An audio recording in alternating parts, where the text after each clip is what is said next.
गांव के एक कोने में मिट्टी के एक पुराने से घर में एक बूढ़ी औरत रहती थी। सब उसे अम्मा कहते थे। उसके चेहरे की झुर्रियों में वक्त की कहानियां बसी थीं। उसका बेटा रमेश शहर जाकर नौकरी करता था और हाँ, अब वो बहुत बड़ा आदमी बन गया था। अम्मा की दुनिया बस उसके बेटे के इर्द गिर्द ही घूमती थी। लेकिन रमेश की दुनिया अब उस दायरे से बहुत दूर जा चुकी थी। धूप भरी दोपहर में अम्मा अकेली खेत में काम कर रही है। हाथ में फावड़ा, माथे पर पसीना था। पड़ोसी रामू आता है और कहता है, अम्मा, अब तो रमेश बाबू कमाते हैं, क्यों खुद को थकाती हो? अम्मा हंसते हुए बोली, बेटा बड्ढा आदमी बन गया है, पर माँ तो अब भी वही है ना।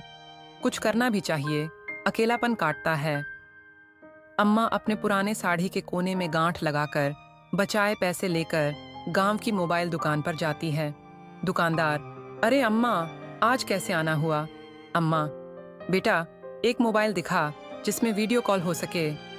दुकानदार हैरान, वीडियो कॉल आपको? अम्मा, हाँ, रमेश बहुत दूर है, अब फोन करता है पर चेहरा नहीं दिखता।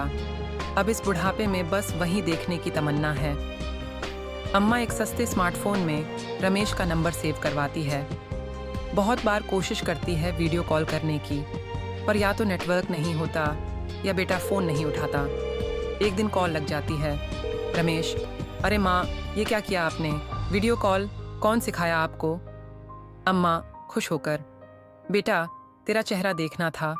अब आंखें कमज़ोर हैं पर दिल अब भी तेरे लिए धड़कता है। रमेश हंसते हुए, ठीक है माँ, अभी मीटिंग है, बाद में बात करता हूँ। अम्मा फिर भी मुस्कुराती हैं। कम से कम दिखा तो। शहर में रमेश की लाइफ में बड़ी बड़ी बिल्डिंगें, गाड़ी, ऑफिस, सब कुछ था। रमेश के इंस्टाग्राम और Facebook post, working hard, party harder, chasing dreams, पर उन तस्वीरों में कहीं भी माँ का नाम नहीं होता। एक रात अम्मा को तेज बुखार हो जाता है। पड़ोसी रामू फोन करता है रमेश को।